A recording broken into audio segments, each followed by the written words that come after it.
Cette conférence va maintenant être enregistrée. Voilà, donc l'enregistrement commence et la première session aussi. J'ai voulu vous proposer un programme sur 3 semaines à raison de 5 sessions par semaine qui va reprendre un certain nombre de points importants que je partage avec les élèves lorsqu'ils souhaitent progresser en partant d'un niveau débutant jusqu'à un niveau plutôt bon. On va dire plutôt bon pour moi, c'est 40-50 mètres. En tout cas, c'est la cible que je veux vous proposer en termes de formation, c'est de dire que vous soyez débutant ou quelqu'un qui vise une distance de 40-50 mètres, c'est complètement la cible des 3 prochaines semaines de formation. Si vous êtes déjà à 40-50 et que vous voulez au-delà, ça fera toujours un rappel, mais c'est clair que c'est déjà pas la cible que je vais pouvoir viser. Voilà. Chacune des sessions qui sont à venir vont se découper en 3 phases. Une première où je vais aborder le thème spécifique de la journée. Une deuxième où je vais proposer quelques exercices que vous allez pouvoir inclure dans votre quotidien pour justement vous sensibiliser au thème qu'on aura abordé dans la journée. Et une troisième partie, vous pourrez du coup en profiter pour me poser des questions sur le sujet en question. Je ne dis pas que je serai fermé aux autres sujets, mais il est possible que je vous renverrai sur une autre session, on verra plus tard. Voilà, ça c'est pour la présentation donc des 3 prochaines semaines, comment est-ce qu'elles vont s'écouler, à raison d'un rendez-vous à 18h du mardi au samedi. Je vais essayer de faire relativement court à chaque fois pour que justement ce ne soit pas trop lourd pour vous à revoir les sessions en question. Donc ce soir, je voulais vous parler du courant vertical, qui est la base numéro 1 de ce que j'enseigne aux débutants et surtout la base numéro 1 de ce que je demande à des gens expérimentés de revenir régulièrement. Alors c'est quoi le courant vertical? Alors c'est une image, d'accord? C'est qu'effectivement, il n'y a pas de courant effectif dans l'eau, quoique. On va voir un petit peu ce que ça veut dire. Courant vertical, ça veut dire quoi? Ça veut dire que si demain matin je m'immerge dans l'eau, il y a un truc qu'on va tous constater, c'est qu'en surface, on flotte. Voilà, jusque-là, c'est basique. Il va se passer une chose, c'est qu'au fur et à mesure que je descends, à un moment donné, je vais couler. Ça veut dire quoi? Ça veut dire qu'il y a effectivement une règle. Alors, on peut parler d'Archimède et toutes les règles, on s'en fout. La règle la plus simple, c'est qu'à un moment donné, je flotte, à un moment donné, je coule. Donc, à un moment donné, j'ai une énergie qui me ramène vers la surface. À un moment donné, j'ai une énergie qui me mène au fond. Mais attention, parce que du coup, si j'ai une énergie qui m'amène à la surface et que moi je cherche à descendre, je suis dans ce cas-là à contre-courant. C'est-à-dire que j'avance contre une énergie. Si je suis au fond, que je coule et que je veux remonter, je suis encore une fois à contre-courant, donc à contre-énergie. Je me retrouve dans ces cas dans une situation où il est effectivement difficile de remonter puisque je coule. Bon. Donc, mais de façon réelle, là, il va falloir que vous intégriez vraiment une donnée importante, c'est que il y a donc réellement ce courant, vous devez vous comporter exactement comme tel. Et on va du coup voir un petit peu ce que ça veut dire que de se comporter exactement comme s'il y avait ce courant-là. Donc, j'ai fait un petit schéma. Alors, je suis hyper bon en informatique, donc j'ai fait un petit schéma comme ça. Hop là, voilà. Je pourrais faire une vidéo ultra, mais non, en fait, je ne le ferai pas. D'accord? Donc, je reprends ce schéma-là. Ce schéma-là, c'est le schéma d'une descente à 25 mètres de profondeur. Waouh! Qu'est-ce que ça veut dire? Déjà, ça veut dire une chose importante, c'est qu'au départ, j'ai mis un point d'élément important, c'est que je suis neutre à 10 mètres. Je vais vous expliquer ensuite les consignes, comment est-ce qu'on les gère, d'accord? Mais effectivement, je suis parti d'un principe, c'est que je flotte en surface, je coule à un moment donné, mais je suis neutre à 10 mètres de profondeur. D'accord? Ça veut dire que si je m'arrête à 10 mètres de profondeur, ni je coule, ni je flotte. On verra comment on gère ça. D'accord? Mais si je suis neutre à 10 mètres de profondeur et que je fais ma descente, que je pars pour aller à 25 mètres, en termes d'énergie et de courant vertical, voilà ce qui va se passer. De la surface jusqu'à environ 6 mètres, je vais me retrouver avec un fort courant opposé à moi. Donc, il va falloir que je fasse un effort important. De 6 mètres à 14 mètres, j'aurai un effort qui sera très modéré. Parce que si je suis neutre, effectivement à 10 mètres, je suis presque neutre à 8, quasiment neutre à 9, un tout petit peu négatif à 11, un tout petit peu négatif à 12, et je vais véritablement commencer à avoir une coulée qu'à partir de 14 mètres, jusqu'à 25 mètres.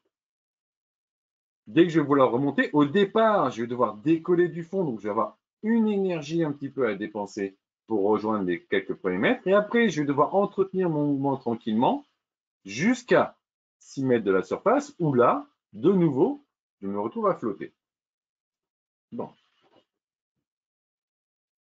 Il est important de maîtriser ça. Pourquoi? Parce que si à un moment donné, je suis par exemple pas assez efficace sur mon canard ou pas assez efficace sur mes premiers mètres de descente, alors que je flotte beaucoup, forcément, ça va être difficile pour moi de rejoindre la zone où je coule. Mais de la même façon, si je coule, il est important d'être économe en énergie et par conséquent arrêter de palmer, puisque de toute façon, je vais descendre jusqu'au fond. J'aime bien donner cette image. Si je suis en vélo dans une descente, je ne pousse pas avec les pieds. Donc, si je suis en train de couler, je ne dois pas palmer, d'accord, ou me tracter ou autre, parce que naturellement, je coule. Donc, il est évident que maîtriser la sensation de contre-courant ou de courant qui vous aide à progresser, voire à la remonter dans l'autre sens, le fait qu'effectivement, c'est un peu difficile au départ, mais qu'à la fin, je suis plutôt calme et tranquille, voire je me laisse flotter jusqu'à la surface. C'est un élément très important, en gestion de l'énergie, parce qu'effectivement, je vais dépenser plus ou moins d'énergie, mais également en gestion globale de son apnée, parce que une chose est sûre, ce que je ne dois pas faire, c'est mon canard, je palme jusqu'à 25 mètres au fond, j'arrive à 25 mètres, je suis content, je fais mon virage, je remonte en surface. Ça, c'est pas valable, c'est valable en piscine parce qu'on n'a pas d'énergie qui nous aide, mais en vertical, on a cette flottabilité ou cette coulée qu'on doit absolument apprendre à gérer. Donc pour moi, c'est un élément très très important. Alors maintenant, comment est-ce que je l'enseigne? Il faut comprendre que même si là vous avez compris la théorie, à appliquer, c'est pas aussi simple que ça. Donc, moi, la première session, je vais me focaliser sur deux choses. Un, est-ce que je sais flotter? Et est-ce que je sais bien flotter? D'accord? Et deux, qu'est-ce que je regarde? On va comprendre tout de suite pourquoi. Et là, donc, je passe aux consignes que je donne, moi, à chaque session. Donc, est-ce que je sais flotter? Ça veut dire que parmi les premières consignes, je vais demander à un élève d'être capable de sentir déjà lorsqu'il est neutre. Donc, il va descendre petit à petit. Alors, moi, je commence toujours en immersion libre pour éviter tout ce qui est canard, palmage. Toutes ces choses-là sont des éléments techniques qui ne sont pas conseillés à faire au début. On travaillera ça après. Donc, en immersion libre, je me tire le long d'une corde. OK. Et à un moment donné, je lâche et je vois ce qui se passe. Et au départ, il va descendre jusqu'à 6-7 mètres et en lâchant, on va remonter jusqu'à la surface. C'est plutôt confortable et c'est là plutôt rassurant parce qu'effectivement, on constate qu'on peut rejoindre la surface sans effort, on a pu y descendre sans effort. Et puis à un moment donné, je vais atteindre ce point neutre, d'accord, en faisant des descentes successives où je vais essayer d'apprendre à sentir quand est-ce que je suis neutre. Peut-être même des fois de temps en temps couler, donc remonter un peu pour sentir à quel point est-ce que je suis neutre. Mais une fois que j'ai appris à sentir à quel point est-ce que je suis neutre, les plongées suivantes, je vais apprendre à transpercer la surface. Ça veut dire quoi, transpercer la surface? Ça veut dire que si je rejoins 10 mètres de profondeur, je suis neutre, mais que si je passe à 9 mètres, je flotte. Donc, je n'ai aucun effort à faire. Je vais rejoindre naturellement la surface. Mais moi, le jeu, ça va être de crever la surface. Ça veut dire quoi? Ça veut dire qu'il faut que j'arrive vite et fort sur la surface. Et là, on va devoir apprendre une chose, c'est que si j'écarte mes bras, que j'écarte mes palmes, je suis tout ouvert comme ça, ou je suis en mode détente, ou je tiens la corde comme ça, etc. Le problème, c'est que d'un point de vue hydrodynamique, je ne serai pas suffisamment efficace et par conséquent, je ne vais pas bien crever la surface. Je vais arriver en surface calmement. Et ça ne m'intéresse pas d'arriver comme ça. Non pas que ça ne m'intéresse pas que les gens crèvent ou plus ou moins la surface. Non, aucun intérêt par rapport à ça. L'intérêt, c'est d'être capable de comprendre et de sentir comment effectivement je suis capable d'être hydrodynamique dans l'eau, dans une zone facile entre 10 mètres et la surface. Parce que si j'arrive pas entre 10 mètres et la surface à être suffisamment bien rentré sans être tendu, on en parlera après. Pour crever la surface, comment voulez-vous que je vous demande après, à 15 mètres, de dire, mais sois détendu, et maintenant, va crever le fond. Si vous ne savez pas gérer la position de votre palme, de vos bras, de vos têtes, que vous êtes tout écarté comme ça pour rejoindre la surface, il y a quand même de grandes chances que vous soyez tout écarté pour rejoindre le fond. Donc, quand vous débutez, quand vous êtes moniteur, vous donnez une consigne à un élève, ou quand vous vous échauffez, quand vous êtes plus ou moins expérimenté, je vous invite à ne pas hésiter à dire, je vais au point neutre, je me détends, je me relâche, et je fais juste une traction, et j'essaie de me grouper et de rejoindre en essayant de crever la surface de la façon la plus efficace possible, à l'image d'une torpille. D'accord? Et donc d'être attentif à ça. Ça, c'est le cœur des exercices qu'on va devoir travailler sur les quelques allers-retours. Au départ, de 0 à 10, et donc de 10, je crève la surface. Et quand je maîtrise bien ça, je descends à 10, puis je descends à 13, 14, et là, je vais apprendre à me laisser couler. Avec les nouvelles difficultés qui vont apparaître avec la profondeur, mais en tout cas, ce que je vais essayer de découvrir, c'est est-ce que je suis capable de garder cette même posture relativement droite, ou est-ce qu'au contraire, je vais m'écarter et à ce moment-là, avoir une descente qui ne sera pas efficace du tout. Ce qui est certain, c'est que je ne cherche pas à apprendre à couler si je ne sais pas apprendre à flotter. Donc, prenez ce temps pour apprendre à flotter. Je vais insister également pendant cette partie-là à déterminer qu'est-ce que je regarde. Pourquoi? Parce que l'apnée, comme tous les sports d'eau, comme la natation notamment, a cette particularité où c'est un sport où on ne peut pas se permettre de regarder là où on va. J'insiste également, c'est valable aussi pour les chasseurs, je sais qu'il y en a parmi vous, vous ne pouvez pas espérer chercher à descendre plus bas en regardant là où vous allez. Alors j'insiste en disant, si je me balade sur 6, 7, 8, 9 mètres de profondeur, ce n'est techniquement parlant pas une apnée difficile et quelque part, même si vous regardez le fond, c'est pas très grave. J'ai pas de problème avec ça. Par contre, si vous cherchez à rejoindre 20 mètres ou 25 mètres de fond, ce qui est certain, c'est que jusqu'à 20 mètres, vous n'avez pas besoin de regarder. D'accord? Vous avez besoin d'apprendre à descendre droit. Nous, en plus, en apnée, on aura une ligne pour nous aider quand on fait les entraînements, mais quand on sera en plein eau, ce qui est certain, c'est que vous devez pouvoir descendre une certaine distance sans regarder là où on va. Et j'insiste sur le fait qu'on doit apprendre à ne pas regarder là où on va, mais on doit apprendre à regarder ailleurs. Pourquoi? Parce que tous les sports où on va, toutes les activités où on va, regarder est notre première chose que l'on fait.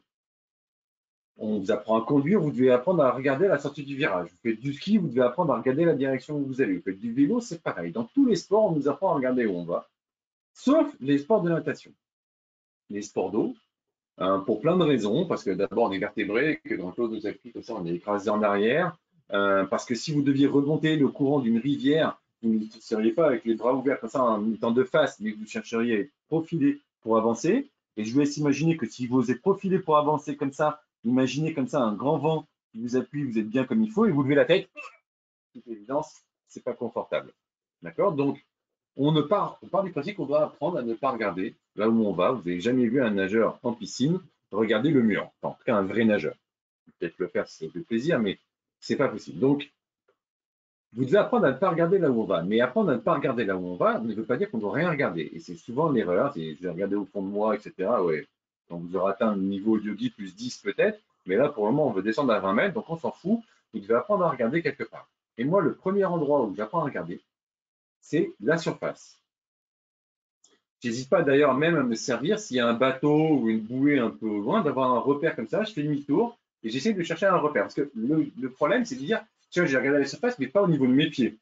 Parce que sinon, je vais me retrouver dans une position inverse. Là, je regarde en bas, mon gouvernail qui est la tête n'est pas en bonne position. D'accord? Je dois regarder la surface au loin. Et donc, c'est relativement simple, puisque partout où on peut regarder. Vous regardez au loin ici, vous voyez le ciel, vous voyez le sol. On a un champ qui nous permet suffisamment de bien voir pour dire que je peux voir la surface du sol, la surface de la mer, pardon, enfin, ou du sol là maintenant. Que d'abord d'une, c'est une des beautés que la mer nous offre, qui est parmi, pour moi, les choses les plus belles qu'on ait la chance de regarder. Si en plus on a des rayons du soleil qui donnent à ce moment-là, ou simplement des reflets qui se font, c'est juste une chose qui est magnifique. Mais au-delà de la beauté de la chose, ce qui est certain, c'est que si, quand vous faites votre canard, vous commencez à descendre, vous êtes capable de voir la surface, au loin, j'insiste, par la surface au niveau des pieds, ça veut dire que vous êtes en bonne position parce que vous pouvez faire l'expérience là maintenant. Si je regarde le plafond, en aucun cas vous pouvez voir le sol. D'accord? Que si je regarde droit, non seulement je vois le plafond, mais en plus je vois le sol. Même si c'est loin, je vois les deux. D'accord? Donc au départ, les chasseurs et les débutants ont énormément de difficultés avec ça. Donc c'est pour ça que je vous propose un exercice tout simple, tout con, mais qui est finalement pas si simple que ça. Mais j'insiste en tout cas sur le fait de dire que vous devez apprendre à vous diriger dans un tunnel d'eau sans regarder là où vous allez. C'est les premiers points de départ, c'est comment est-ce que j'apprends à gérer. Est-ce que je flotte? Est-ce que je coule vite ou pas? Dites-vous que si vous faites ça bien, c'est plus d'1 mètre par seconde. D'accord? Donc, vous pouvez aller vite. Et si vous allez doucement, c'est peut-être parce que vous avez sorti les aérofreins et autres. Donc, on n'hésite pas à demander à un copain si on ressemble à une torpille ou si on ressemble à un parachute. Et donc, du coup, je vais essayer d'apprendre à flotter.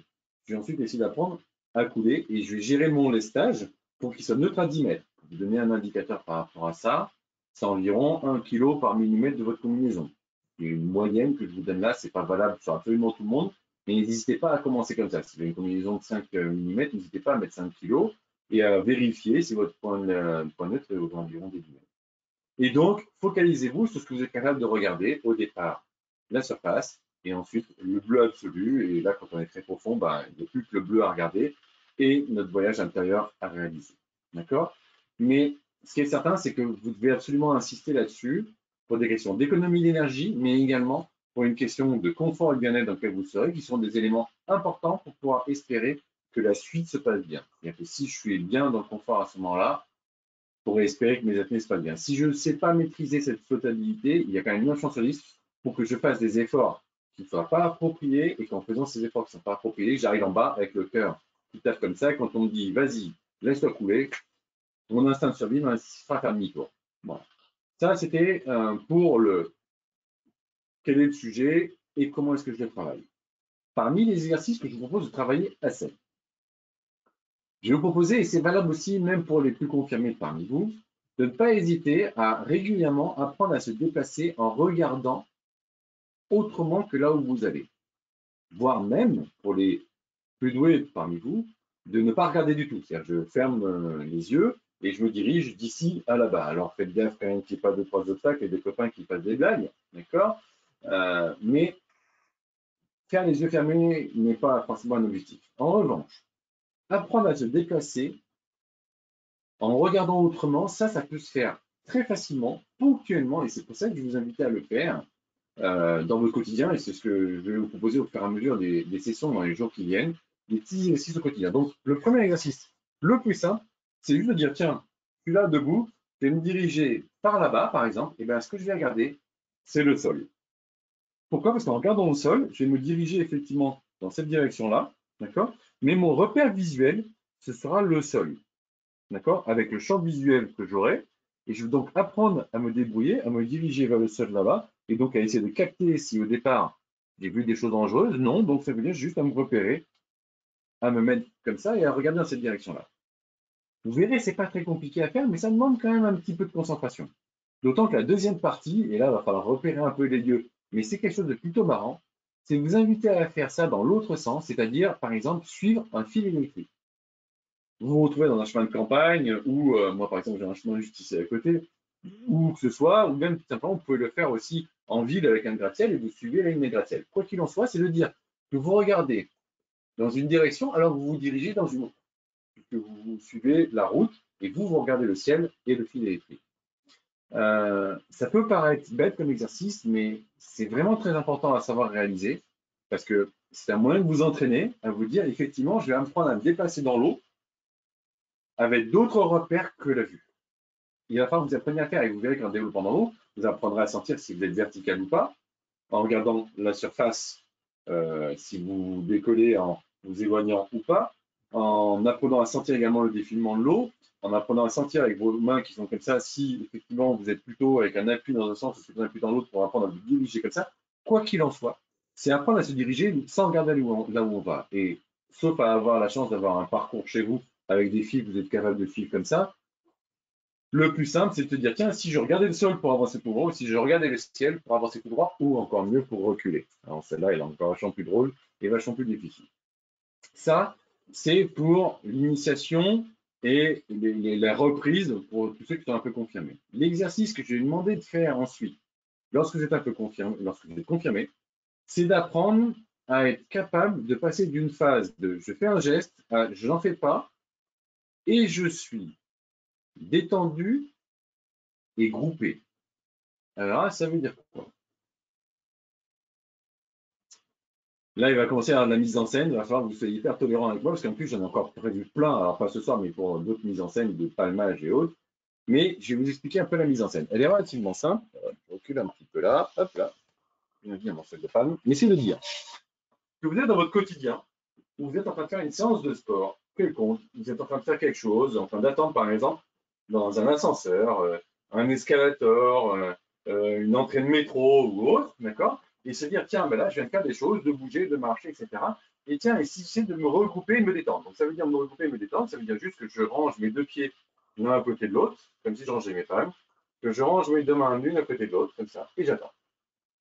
Mais j'attends en disant épaules détendues, ventre détendu, fesses détendues, cuisses détendues, mollets détendus, mâchoire détendue, langue détendue.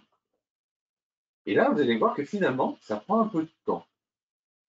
Et que vous allez marcher, prendre le métro d'après ou l'escalator d'après, je ne sais quoi, et là, hop là. Et vous allez voir, vous allez plus rapidement apprendre à vous détendre, à être droit, à être dans un tube d'eau, d'accord? Mais en étant relâché. À l'exactitude que dans l'eau, vous pourriez vous dire, tiens, je me tracte, ou je palme, et je me laisse détendu dans la zone de coulée, ou dans la zone de flottabilité. C'est pas si simple que ça, que de dire, je fais ma vie, je bouge, et d'un coup, hop là. Une seconde plus tard, je suis détendu. Et pourtant, pour les plus confirmés d'entre vous, donc j'insiste pour dire que les débutants, ce n'est pas ce vers quoi vous devez vous orienter, mais il y a les deux parmi les participants, donc j'insiste là-dessus.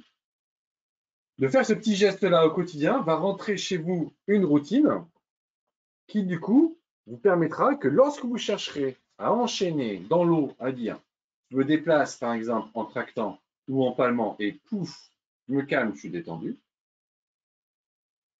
plus vous saurez le faire à sec, plus efficace vous serez dans l'eau. D'accord? Donc voilà pourquoi je vous propose ce premier exercice du quotidien à travailler pour améliorer la gestion de votre courant vertical. Waouh! Allez, j'ai mis 23 minutes, j'espère en mettre 20. J'ai essayé dans l'avenir de tenir entre 20 et 25 minutes maximum sur les prochaines sessions. Si vous avez des questions concernant ce sujet, j'y réponds avec plaisir et j'espère que j'ai été clair sur mes consignes. Vous pouvez y aller.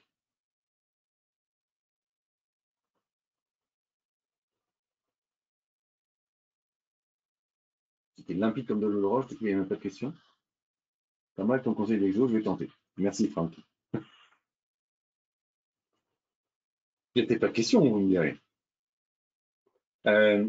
Tiens, j'ai en profité juste pour dire une chose. Pour faire clair, cet exercice-là est parfaitement adaptable à n'importe quelle session que vous pourrez faire dans votre club, même si ce n'est pas vous qui dirigez. Hein. D'accord? Si on vous dit de faire de l'exercice, c'est à vous aussi, par exemple, dans le cadre de l'exercice, de chercher à comprendre cette flottabilité. D'accord? Et à comprendre comment est-ce que vous pouvez jouer avec ça. D'accord? Au-delà même de la consigne de votre moniteur. Et quand vous êtes entre copains, c'est pareil. Descendre à 10 mètres pour repérer si vous êtes neutre, vous laissez monter à la surface. C'est des consignes simples, claires, qui ne nécessitent pas d'éléments de sécurité. Donc, n'hésitez pas à faire ça, même quand vous n'êtes pas encadré. Je dis ça pour les chasseurs, mais il m'a parlé de lui aussi. Non, j'étais si clair que ça que, même pour un débutant, c'est clair. On t'aime, Pascal. C'est gentil. Une question, ouais. Pascal. Vas-y. Pourquoi tu as choisi d'y mettre la position neutre, juste pour développer un peu le sujet? Bon, tu aurais pu choisir par exemple 6, tu aurais pu choisir 14. Est-ce qu'il y a une raison? Ouais, il y a une raison, c'est l'effort réalisé pour descendre. Ce que je veux dire par là, c'est que ce que je sais, c'est que si je suis neutre à 10 mètres, il y a quelque chose d'intéressant, c'est que finalement, il y a un effort réel à faire que jusqu'à 6 mètres. Et si je me débrouille bien avec un beau canard, parce que j'ai appris à faire un beau canard, je peux descendre avec un beau canard jusqu'à 4 mètres. Et finalement, je n'ai un effort qu'à faire que sur 2-3 mètres. Après, j'accompagne mon effort de façon tranquille. Donc, ça veut dire que quand je vais atteindre ma zone de coulée, physiquement parlant, j'aurais fait finalement très peu d'efforts. Donc, je vais me pointer à 13-14 mètres, mon rythme cardiaque sera très calme, je pourrai me laisser couler sans aucun problème. Et avec le laissage en question, je sais une chose, c'est que la remontée de minimum jusqu'à 40, 45, voire 50 mètres est tout à fait faisable avec le laissage en question. Et voilà, l'expérience le montre. Même si je vous mets, donc en l'occurrence 5 kg, remonter de 40 mètres, c'est à la portée physique de tout le monde. Il n'y a aucun problème là-dessus. Donc là, vous pourrez d'ailleurs regarder, j'ai fait une conférence spécifique sur le surlestage, que moi personnellement je préconise, plutôt que le sous-lestage. Et donc, 10 mètres, c'est le fruit d'une expérience qui dit que, effectivement, si c'est 15, le problème, c'est que je dois faire un effort jusqu'à au moins 10 mètres de profondeur pour atteindre 15. Et donc, du coup, je vais avoir une accélération de mon rythme cardiaque que je vais devoir porter le reste de mon apnée, donc qui n'est pas préconisé. Et si je choisis un point neutre à 6, c'est bien, mais ça veut dire que je fais un canard, que déjà tout de suite à peine je coule, donc sans effort. Là, j'ai vraiment fait aucun effort pour descendre. C'est tranquille, tu me diras. Mais on se rend compte que le fait d'être neutre à 6, ça va me demander de mettre facilement 2 kilos de plus. Et là, les 2 kilos en question vont coûter cher à la remontée. Donc voilà, la logique, c'est le retour d'expérience. Ok, merci. Avec plaisir. Tu as d'autres questions? N'hésitez pas, après, c'est pas forcément grave s'il n'y en a pas, c'est juste que je vous donne l'opportunité du coup de pouvoir les poser, donc n'hésitez pas. Comment tu calcules l'influence du courant? Dans l'eau, le courant horizontal, c'est possible. Ouais, tu pourrais avoir. A priori, je pars du principe qu'il est censé y en avoir trop peu pour que ça pose un problème. S'il y a trop de courant pour que ça gêne la pratique, je change de site.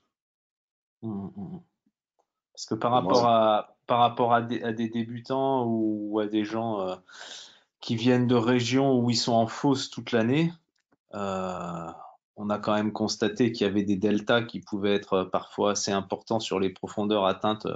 Voilà, certains qui semblent être à l'aise en fosse sur 20 mètres et quand ils arrivent en mer à 12-13 mètres, ils calent et ils perdent tous leurs repères, quoi. Ouais, Moi, mais je pense que ça peut être important, notamment dans les fosses, pour ceux qui travaillent en fosse, s'ils en ont la possibilité, aussi de pouvoir travailler un petit peu en matériel, même s'il fait chaud. Mais voilà. J'allais y venir. Pour moi, on est plus sur des problématiques qui sont. Alors, j'entends ce que tu dis là. Moi, très souvent, la première séance que je fais pour des gens qui viennent, qui arrivent, notamment, je reçois beaucoup de groupes ici. La première séance que je fais, j'en profite pour caler ça et faire en sorte de demander aux gens de parler très profond pour qu'ils puissent se recaler avec des nouveaux réflexes. Ce que je veux dire par là, c'est que c'est vrai qu'en piscine ou en fosse, on n'a pas de combinaison, donc du coup, c'est confortable. On n'a pas de lestage à gérer, donc du coup, on ne sait pas trop où on en est. Et on a en plus pas le bateau à gérer, voire pas la visibilité, un léger courant, l'eau froide, etc. Donc, une petite période, une petite plongée d'adaptation est toujours une bonne idée. Mais pour moi, le fait qu'effectivement, même des gens qui viennent d'eau chaude et limpide philippine, par exemple, et qui arrivent dans nos eaux cristallines magnifiques méditerranéennes, parfois à 15 degrés, avec une visibilité de parfois 7-8 mètres seulement, voire moins, mais c'est très rare. C'est vrai que du coup, ils peuvent être tout à fait dans l'inconfort, mais cet inconfort n'est pas lié à ça, c'est juste au fait de devoir s'accoutumer aux conditions. Moi, j'aime bien faire la même comparaison en disant qu'une belle journée de ski où la neige est molle et où le soleil est agréable et qu'il n'y a pas de vent, c'est toujours plus facile d'apprendre que le jour où il fait une tempête et que c'est du verglas par terre. Bon, mine de rien, c'est un facteur que ça va tenir compte. Donc après, on peut être tous que dans des eaux de Villefranche où c'est toujours chaud, calme, sans courant et sans rien autour, hein, ou alors avoir la chance d'être dans les eaux marseillaises où au contraire il y a souvent un petit peu de clapot, un petit peu de vent, et là du coup on voit vraiment qui sont les vrais plongeurs. Pas bien. C'était mon petit pic pour mes amis de Nice.